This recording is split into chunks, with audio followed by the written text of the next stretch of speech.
What's good, y'all? It's the Demouchets REACT, and we're back with another video. Who we got today, C? Today we're back with another American reaction. Super excited about this video. If you're new to us And we're new to you, make sure you scroll down, hit that subscribe button, and turn on the post notification bell because we're on the road to 200K. And we cannot get there without you guys, all right? Join the family. Without further ado, let's get into the video. Let's get it.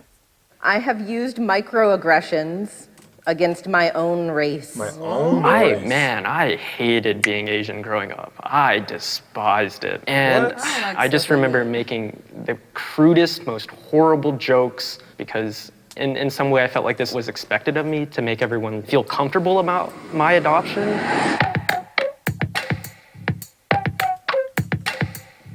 What is the experience like for transracial adoptees in America? We partnered with Lionsgate on their upcoming film Joyride to hear the stories of real-life adoptees and how their experiences shaped their lives. Adopted kids are more screwed up than biological kids. 3, 2, 1, go.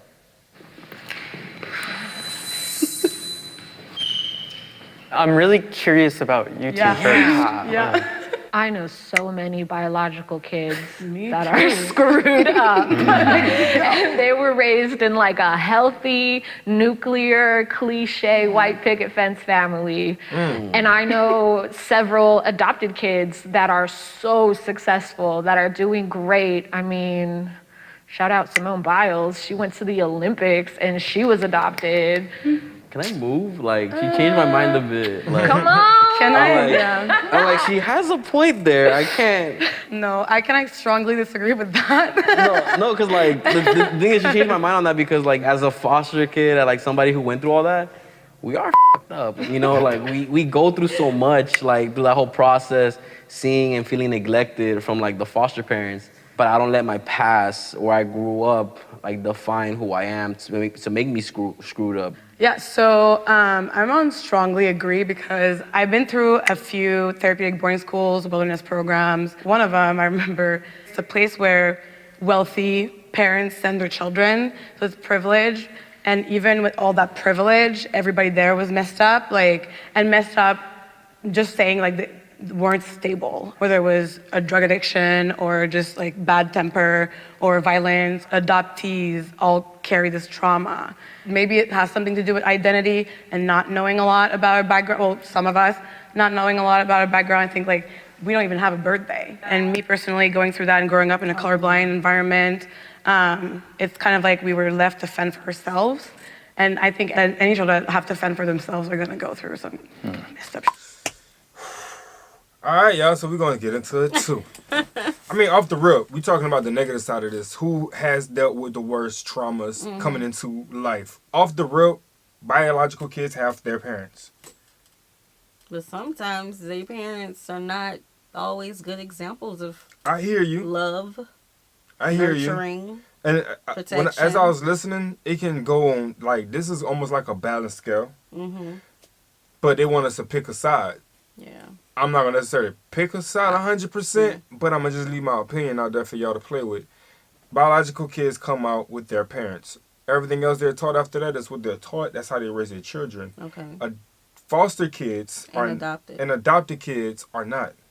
So they instantly have a sense of, like, almost born into loneliness just about, born with a question. Why was I given up? You know what I'm saying? It's like when you come into this life, you got two people standing on each side of a door. One is questioning a lot when they open it. The other one don't have that question, unless them parents aren't treating them right, and then they ask, why I'm with this family, like. Right. This is just not a topic that I've asked before, so this is interesting to just hear their views on it. Yeah. But yeah. So, thank you for sharing, by the way. I look at this question through two lenses. The adopted community as a whole is 4 times more at risk of suicide than non-adopted counterparts. I think that adopted kids are more at risk for struggle, not because of us, but because of society and because of the dominant narrative of white saviorism that is all surrounding adoption. We all know this narrative, but the narrative for those that don't know is this notion of adoptees should feel lucky, adoptees must be grateful, and gratitude is related to this idea of repayment. The effect of that is that we as adoptees, as a whole community, feel like we're less worth than our non-adopted counterparts. It makes us feel like you should repay your life that you were given. You should repay the fortunes that were given to you. And for little kids, how can we repay something that's immeasurable? And it's not fair for us as little kids to have that weight, that burden on us while growing up. And because we have that weight, because we have that burden, that's what, so to speak, messes us up.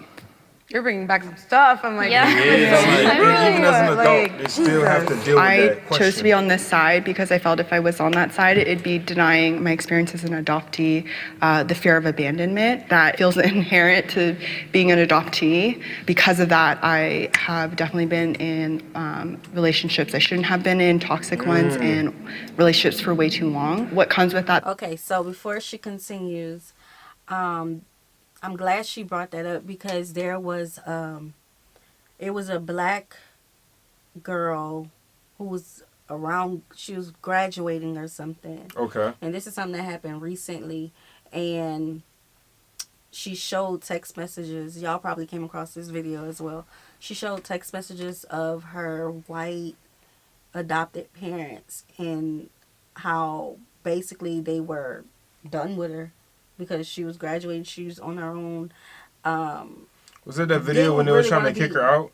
No, not that one. Not that one. I just remember that one. That was she wasn't adopted. That was her teacher, I think. Okay, yeah, that's the one I'm talking about. Yeah, and it was just like they were done with her because like they did what they were supposed to do, you know. And yeah, I didn't go back to get the backstory of everything, but just they were very dry with her in the text messages and just seeing the hurt on her face and the hurt in her answers and her writing these long paragraphs, you know, just trying to be a family, the family she's always known, and them just like, no, we're fine. And then I feel like they also deal with the with the challenge of trying to fit in. Yeah.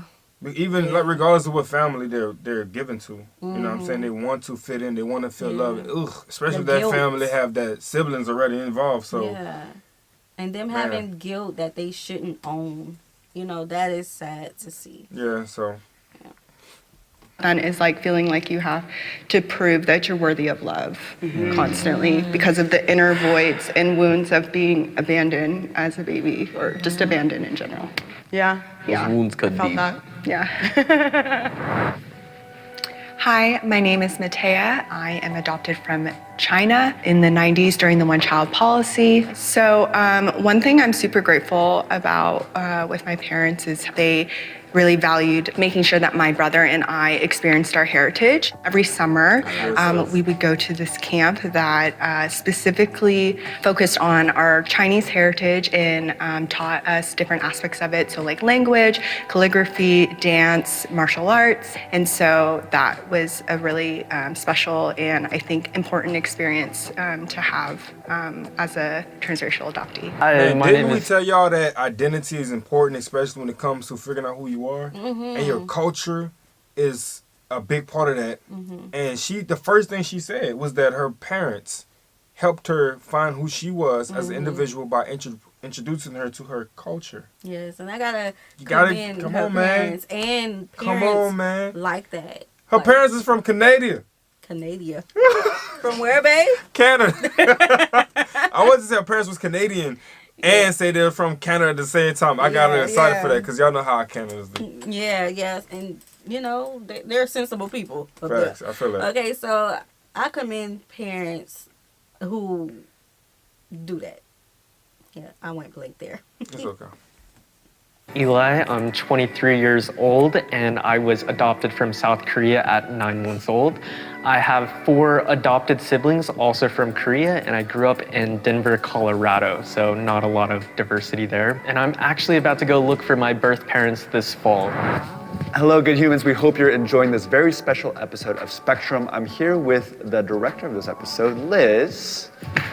Hey everyone. We're excited to be partnering with Lionsgate in bringing together this group of transracial adoptees to promote their upcoming movie, Joyride. This movie centers around a group of friends who embark on a crazy journey across Asia with Audrey, an Asian woman Who's adopted by white parents. to find her birth mother. And it ends up being a trip full of twists and turns that's heartfelt and hilarious. As a transracial adoptee myself, I love that an adoptee narrative can cross genres into a wild comedy. Yes. But my favorite part of it is that there's such a powerhouse cast of AAPI actors. Some of our very favorite people like Ashley Park, Sherry Cola, Stephanie Hsu, Sabrina Wu, and many more surprises. There's definitely some pretty raunchy moments in the movie, but I love that it really just breaks the mold of how the API community has been portrayed on screen up until now. Yeah, it is fresh, and I felt uncomfortable watching it with my mother.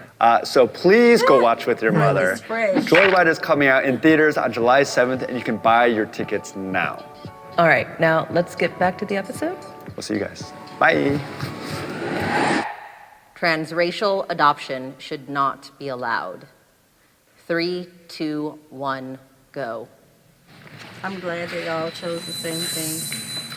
I mean, I think it makes sense. Yeah. We're all transracial adoptees. That would be saying that you would be against your own adoption. And I think I just want to add also, it's different from being colorblind. That's not why I'm here, just to clarify. Yes. Okay, Speak it, theoretically, girl. let's say we were on agree for one reason. Do you guys have any gripes against transracial adoption?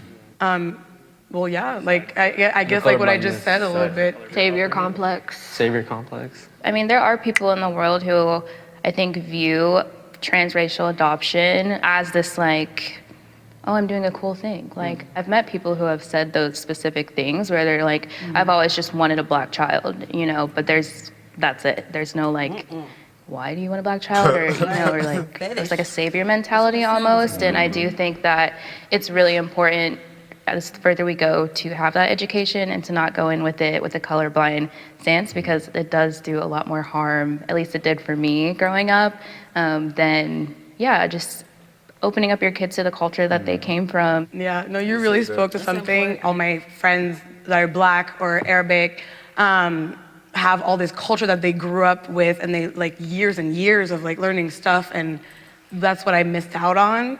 So for the future generations and people who are adopting right now, I think the biggest thing would be to stop being colorblind, because we're not helping the kids. Yeah. I agree that everybody deserves a set of parents, family. Everybody deserves to be loved and nurtured and cared for. However, the recent legislation that almost didn't pass, I guess, for ICWA, which is the Indigenous Child Welfare Act, being Native American, and not adopted by Native Americans, I don't know anything. You know, there's so much about my life that just didn't make sense until I went out and learned it myself. So I feel like that small community of Native children need to stay with other Natives. It doesn't have to be the same tribe, but just keep them Native, because, you know, our population's declining. I mean, I am standing here where I am, but I do think it is a little bit of a privileged place to be standing, because I think the reality of adoption in the US and culture in the US is that it's very hard to be a person of color here in this country. You know, my parents were white. My parents being white will never understand what it's like to be a person of color in the US. Yeah. And they're not going to be able to connect with me in that way, which is kind of a big deal. Now, there are other things that they do really, really well, but the reality is living here is kind of tough for a person of color, and they can recognize that for me, but they can't know what my experience is. Yeah. Okay, you guys. It's deep. I'm This is learning. real deep. I'm learning. And that goes back to the story we told y'all about with the lady who had a biracial child, and the biracial child was saying that their skin was dirty, that they didn't want to be, you know, black anymore. That is why, like, you gotta introduce them children at a young age so that they don't look at themselves and say, oh, something's wrong with me, you know, or feel a certain way that isn't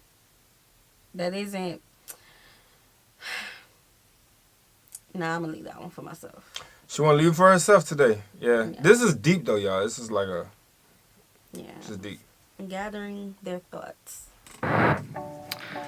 Hey everyone, my name is Ben. I was adopted from China at 11 months by my dads Bill and Sam, and I grew up in New York City. Hi, my name is Nora. So a little bit about my adoption story. I was found in a dug hole in a park by a police officer when I was about, I think it was a week or two old. So a little bit about my adopted parents. They're both white French Canadians. My parents were infertile. They couldn't have their own children. But my mother always had a strong need to be a mother and to have a family. So I think, yeah, it's always been important. So it was children, or it had to be. Okay, let's mix it up. And that's what, when she said that her and, I believe the other one from China, I believe, when she was like, they don't have a birth date, and I was like, hold up, wait. And then I thought their stories would be something like that. Yeah. Those stories are always hard for me to hear, because I grew up watching Lifetime at 5. Yeah, Lifetime was definitely a reality check for a lot of situations. Yeah, losing Isaiah. You don't remember losing Isaiah. What Haley Berry? Haley Berry? Haley. I say Haley. The recent one we just watched? No, it's an old That's movie. old one? It's Okay, an I'm thinking old about movie. Haley Berry. Nah, that was a transracial adoption. Okay. Each of you tell me some of the crazy stuff that people have said to you as a transracial adoptee. Okay, who are your parents? Because my parents are white, so they never know where they are in the crowd. Do you know your real parents, though? What country are you originally from? Oh, yeah. Where are you from? I used to get made fun of being adopted, so I would say my parents chose me. Yours just stuck with what they got. You're so lucky. Congrats. Oh, that was a big one. People would literally be like, congratulations. For what? Are your parents coming to the parent meeting conference? They never came. Or are they coming to your football game? They never came. For me, it actually comes from other Asians. So the microaggressions, like, yeah, Eli's white, or hey, if we go to a potluck, you can bring them a meatloaf, right? Reset. Trauma throwing. Yeah. There should be trauma dump moment right there. Yeah, but adoptees can laugh at that, right? Yeah, no. We all, the amount of dark humor we go through, like, I mean, come on, it's very common. Yeah. How's it going? My name is Prodigy. I'm actually 21 years old. I went through the adoption process a lot later than other people. Like, I went through the foster care system. Basically, how it all started for me was having a little bit of problems at the start with my own family, and it led to me being taken away from, from my own mother. So I'm Nicaraguense and I'm Honduran, and my adoptive parents, they're actually Salvadorian.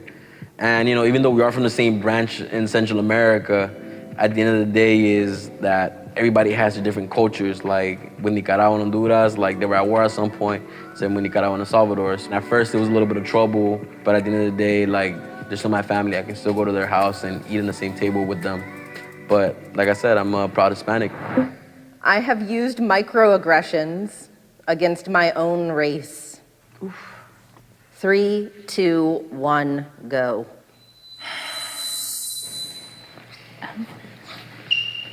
I think when I was younger, there was definitely some jokes that I made, which I deeply regret, but trust me, I'm picking up the slack now. But I think it's also the fact that I was growing up countryside in like a predominantly white place made it so that like I accepted a lot of things, little comments or little jokes that I would just let slide, or people using the N-word. And I think when I started learning more about Black culture, that's when I was like, okay, that's really not okay, and this is why. But I think that also comes with maturity and age.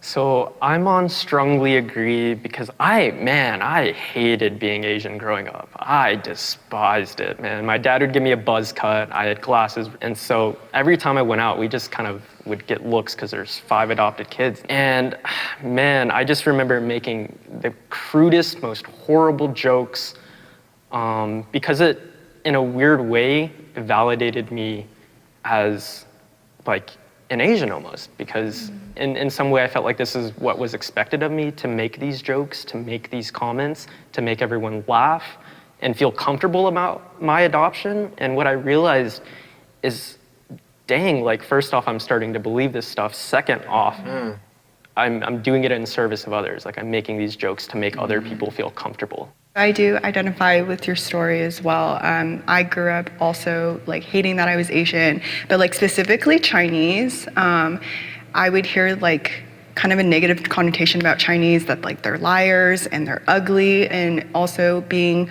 around predominantly white community and like in high school, like hanging out with a lot of group of girls that were often white and I was the token Asian, like just made me more and more hate my appearance and not think that I was attractive. I guess with being insecure with that, it's almost like, yeah, that internalized racism and like self-hatred that happens. So that's why I am on this side as well.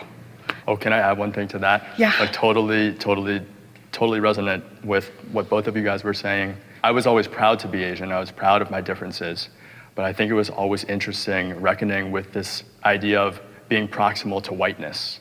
And what I mean by that is when white people growing up said, oh, like you're basically white, they were saying that to validate me as being like a first-class citizen because I'm like almost white because I was raised in a white family. And then when Asians would call me a banana, or when Asians would say, oh, well, you're not really Asian, that would hurt on a different level. Yeah, I would get that too. Because, of course, we are Asian. And yeah, it just feels incredibly invalidating. I mean, for me, like, strongly disagree because I'm a proud Hispanic. Like, I'm Nicaraguense and I'm Honduran, and I'm always gonna be proud of that no matter what. And I get how some people can be like, oh, my race, like, it falls in my bloodline that, like, there's alcoholism, drug addicts, but I'm never gonna let that define my anger or my percentage of how I am or how I represent myself, ever. Yes. So I would say with my family, like cousins, grandparents, all of that, the conversation of my adoption didn't really start happening until like when Mike Brown was shot. That was kind of the first time that I really felt invalidated by my own family, because I think I was trying to get them to recognize like I'm a Black woman and there are people right now who look like me that are going through very traumatic things. But my family didn't view it that way. I felt very invisible. Yeah, I didn't have anyone to relate to. All my family comes from a really small town in the Midwest, like 95% white. And to the point where like the KKK, it used to be a sundown town, like that kind of thing. Child, she was raised in sundown town. Get out, girl. Get out, hold up. She was Well, I'm raised in listening, a I'm like, sundown God town. dang. Ooh, the trauma.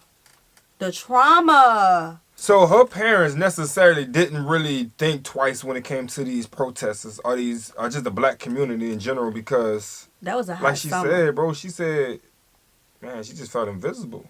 Wow. Of course, she was raised in a sundown town. I know she was. That was a hot summer. That's when there was so many cases like that. They were not all making national news, but I vividly remember that summer because this is when I was working a job. Sierra, do you want to say this?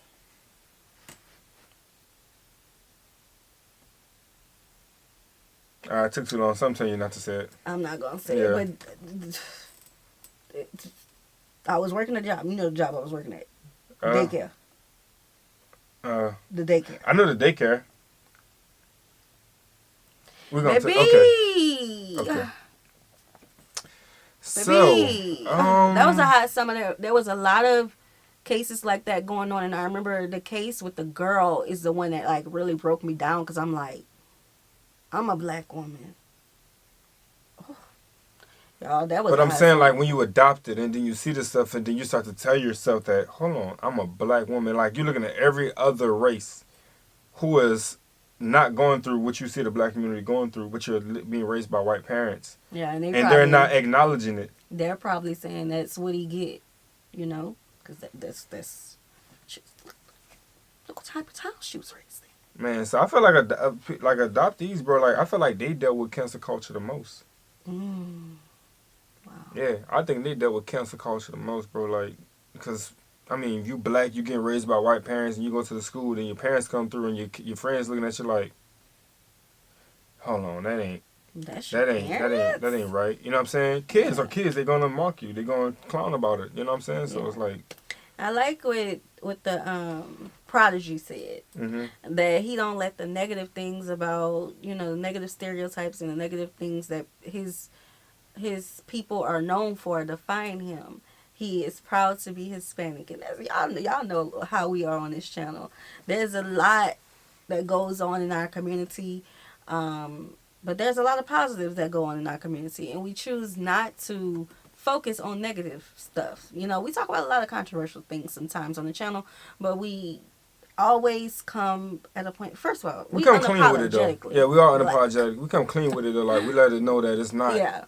It's not a filthy way that we want to express it or show that we're hurt by it or anything like that. We come clean and we let people know that it's just like a new light to it. You don't have to be down about it. Right. Unapologetically us.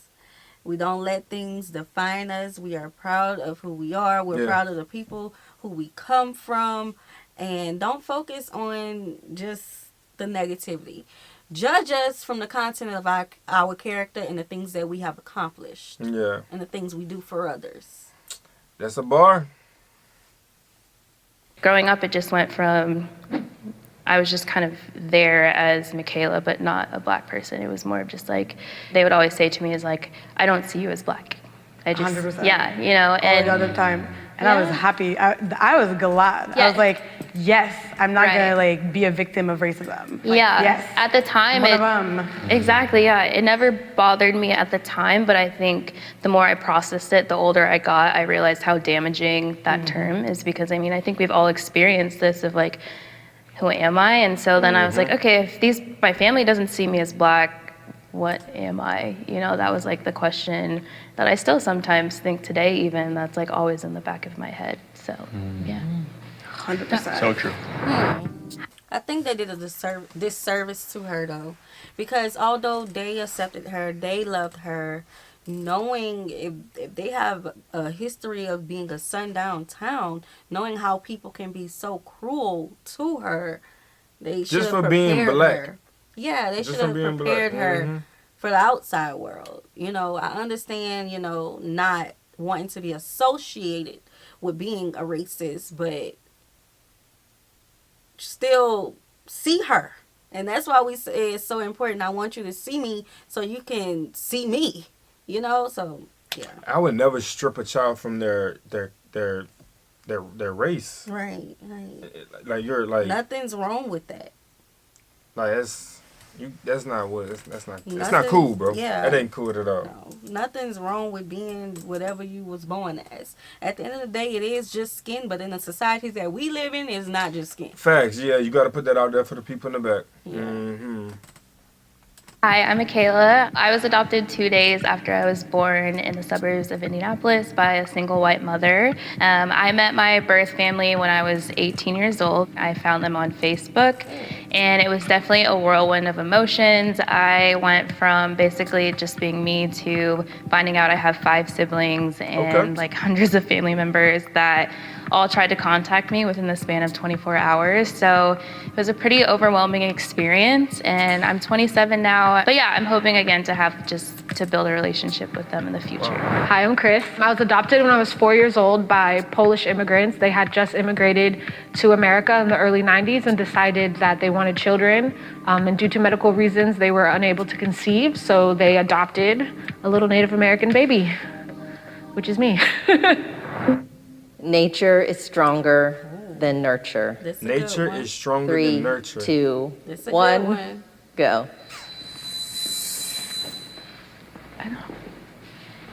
Nature is stronger than nurture. They're trying to piece the words Your together. genetics are stronger than how you were raised. I think she. Let me play it back. I think she was going to try to express it as well. I feel like it's just asking. Now you see me. I'm a big thinker. I can't take this nowhere else but here. So we're talking about the nature of a family. Yeah, the environment. The environment of a family raising a child compared to how they treat a child. Okay, nature versus what is it? Nature versus is stronger nurture. than nurture. Okay, for example, I share, my upbringing a lot. My upbringing was tough. That's your nature. That's my environment. But I am not a product of my environment. although I was raised in those type of environments, I still was a person who wanted bigger than what was around me. I have goals. I was raised to have morals, raised to have a strong character. You know, I was raised with You was a lot properly of that. nurtured. Yeah, properly nurtured in a rough nature. So just because a person is born in a certain nature doesn't mean, it kind of go back to what my man right here has said about he stands firm in who he is, no matter what people feel, no matter if they try to counsel him, just because of his parents. You know what I'm saying? Yeah, a little bit. A little bit. His race. Okay, yeah. So what was I going to say? I lost it. Let's let them tell it. Let's let them tell it. 1, go.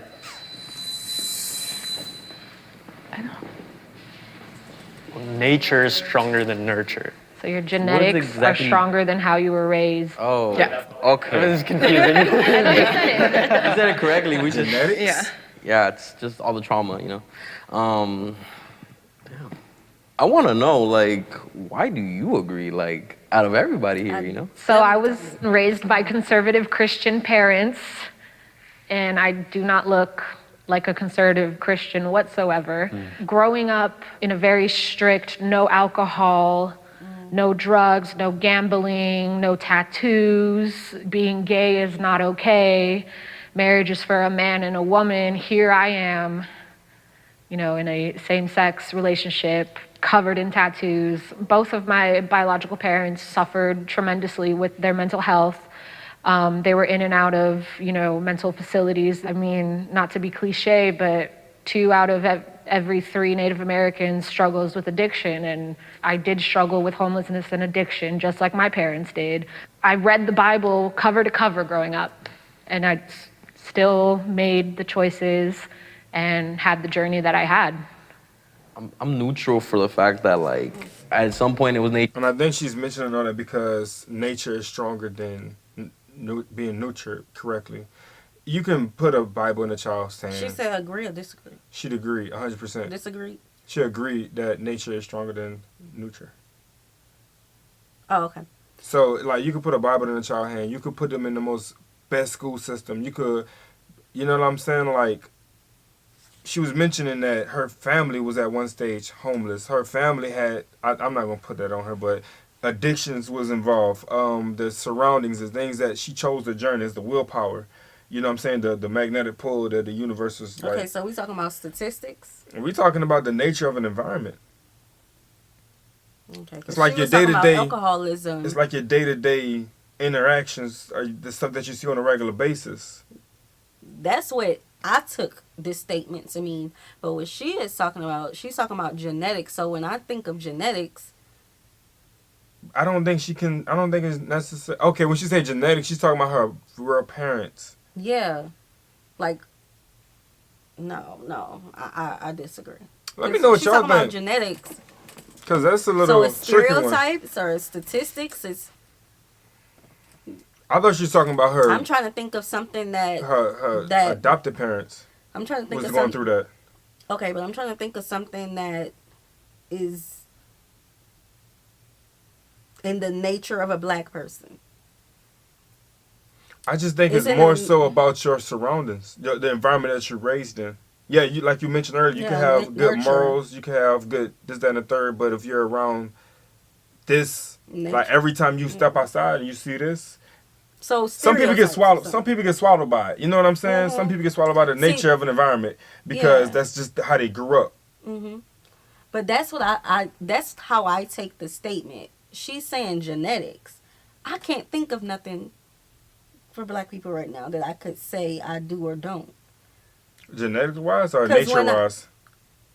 She is saying Genetic that wise. nature is genetics.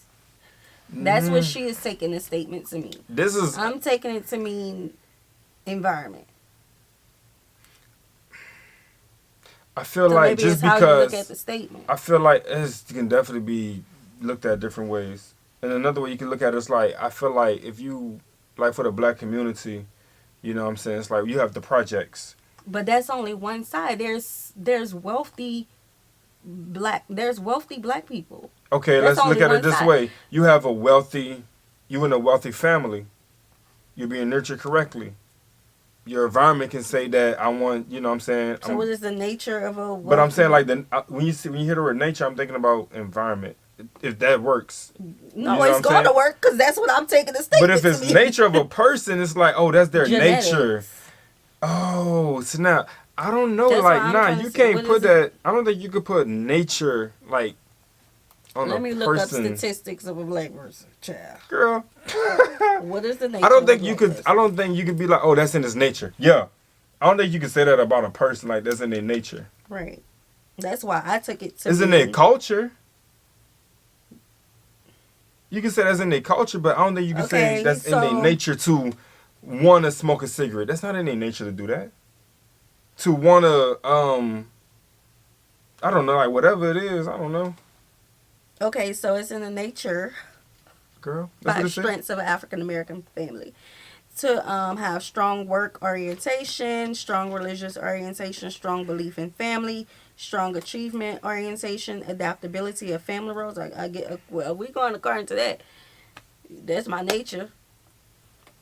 Another one is Black Americans don't go out in nature as much as people of other ethnicities. I've never been looked at as my ability to want to do things and not want to do things as a nature. I never looked at it like that. So I've had. But I understand the nurturing part. Yeah. Like how people, like how your parents treat you. I feel like this statement could have went a couple different ways, but that's what I'm taking and sticking with environment. Yeah, I think it's more like the nurture, environment. Because I've been around both sides. I have people on the lower income level in my family. I have people on the wealthy income level in my family. I guess I'm neutral. Sierra gonna do what Sierra gonna do. I don't think man, this question is so like, bruh, it's so tilted. Yeah, I feel like it can go different ways. Everybody have their own journey. Yeah, cause see, a lot of them were even confused. Like, hold up. I bet y'all was confused too. But I think everybody have their own journey, and what you do with your journey is your free will to do it. I don't think that you can be it's a choice. Everything we do in life is a choice. Right. I don't think it's naturally our nature to I'm a smack. Like, is it my nature to smack when I eat? No. If I want to show my food or not, you know what I'm saying? Because I have something wrong, my tooth or my tongue messed up, because I have to do that. It's not my nature. That's because I have a problem. Right. That's just like, let's say there's a wealthy family, right? A educated family. They do everything straight by the book, go to church, job, college, all that stuff. And then their child turns out to be a real bad person in society. That wasn't in his nature. It wasn't in mom's nature or dad's nature. Or nurture. That was self-will. Everything is. I think this question is too it can go different ways. It has too many pulls on it for it to have a common ground on it. I think the end result to this statement is more so like everyone has their own free will and their own journey to choose what they feel is right and what they feel is wrong. Mm-hmm. Because the people that's wealthy today, I'm not going to say it wasn't in their nature to be wealthy, but they made a choice to want to be wealthy. Mm-hmm. The people that's locked up, I ain't going to say it was in their nature to do that crime, but they made a choice to do that crime. Right. Because I don't think that's... I've broke a lot of... Regardless of how people treat you, like your family, your upbringing, I think it's just a journey you have. Yeah, it's your journey. I've broken a lot of glass ceilings, so, yeah. I needed this because I had to get to the bottom of this statement. I feel like it could have went a lot of different ways. Yeah. Genetically, my dad drank a little bit. My mom, she suffered through mental health. And, I remember being a kid seeing all of that. But I don't let that define me because genetically, like I said, you can stop genetically the nature of what you're surrounding. That's exactly what I'm trying to do. I'm the first person in my biological family to go to college. Thank you, just got accepted to a UC. Yo, Thank you. It's never too late to get an education, but I'm on that path trying to make a better life for myself. Yeah. Being a criminologist, nature versus nurture is one of the biggest dilemmas. And after almost 10 years studying, I'm here because I see that environment affects people tremendously. That is true. Whether you're still with your biological parents, whether you're adopted, foster care, it doesn't matter. For example, crime or criminality can be developed by your environment. If you grew up in like white suburbia, white picket fence, a lot of money, or if you grew up in a family where everybody is gang related, has more chance of developing criminality, right? And it's not necessarily who your parents are or your bloodline. So that's why I'm Who here. you surround yourself with. Yeah. It just takes me to that moment where you hear a mother says that she did her best with her child. Or you hear a father say, I did my best with him. Yeah, nurture. But once he left the house, I had no control on his choices he made. Yeah. And I feel like as young men and women, we're taught that once you leave, you have to understand that everything you do has a consequence. So you have to be very, on guard on what it is that you want to do with yourself, like who you let in and who you don't let in.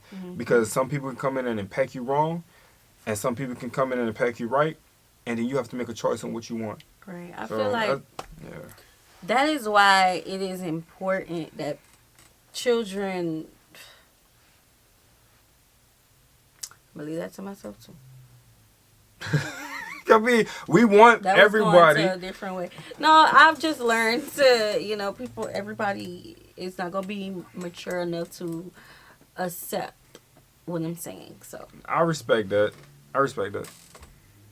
Met my biological family when I was 18. I went to a family reunion. That was kind of like my first big thing where I met everyone, over 100 people. I went by myself. I definitely felt out of place. I was like, these are the people who are my blood and I look like them, but I also felt like a stranger still.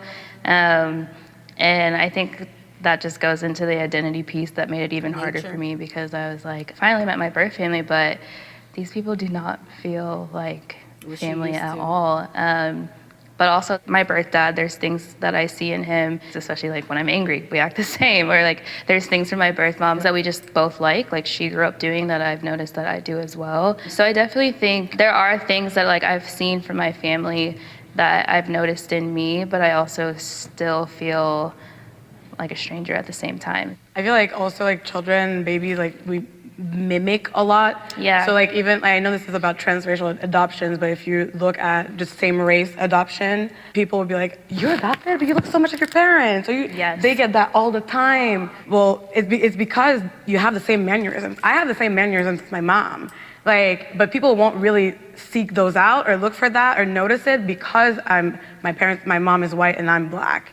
I am very much like my dad and very logical, very emotional like my mother. I've not gotten the chance to meet my birth family yet. I also grew up very, very Christian, very, very conservatively, and I think that did impact me quite a bit.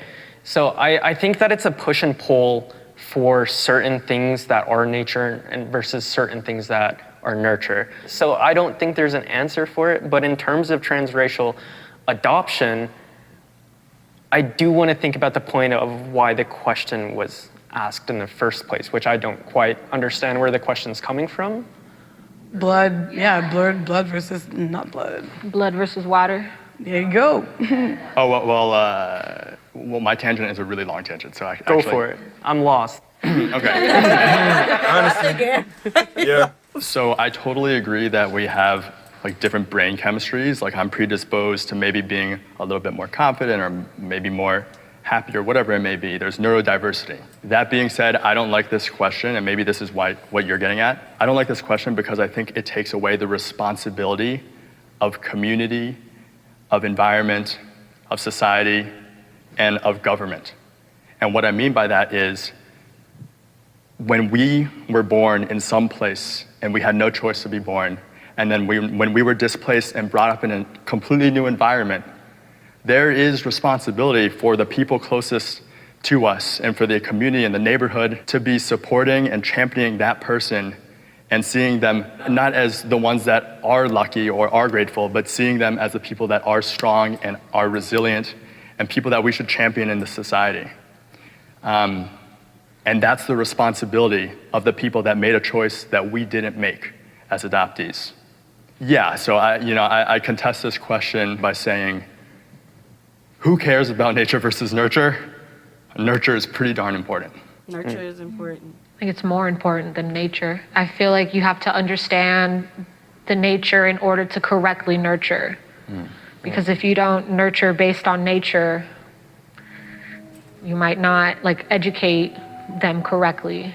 That's a strong point. Yes, yeah, really well strong said. point. I'm very happy to be celebrating everyone's differences today, hearing each of your stories and the impact that I know you guys are making in your personal lives. Like, it's very cool, and just know that I'm celebrating you today. Yes. Good shit, guys. I'm just happy I can finally have trauma buddies to talk to this about, you know what I mean? Yeah. Y'all are responsible. We're gonna end it right there, you guys. That last question took us off for a ride. Yeah, everybody. Yeah, so don't come in the comic section with these. I don't know how y'all want to use y'all little intellect, but don't be trying to downplay anybody in the comic sessions on how they feel towards any of this stuff, because I feel like this group, this environment, this community of the adoptees are important. I don't hear too much, you know what I'm saying, like when it comes to them, but to hear their storyline and everything they go through, I feel like that culture does counsel them more so sometimes because of their adoptee parents and their lack, not on them because of, but their lack of interaction and being involved in their natural, culture or their upbringing, their community. Yeah, so this is a cool one. I actually like this video. It was a lot of learning points, and just gathering what they think. That endpoint was fire though. Yeah, it was. You gotta nurture your child based off the nature. Yeah. Yeah. So we hope you guys enjoyed this video with us. Like this video, subscribe, turn on the post notification bell. We have enabled our super thanks if you like to support the channel that way, as well as our reaction request form is in our description box below. We'll see you soon. Peace.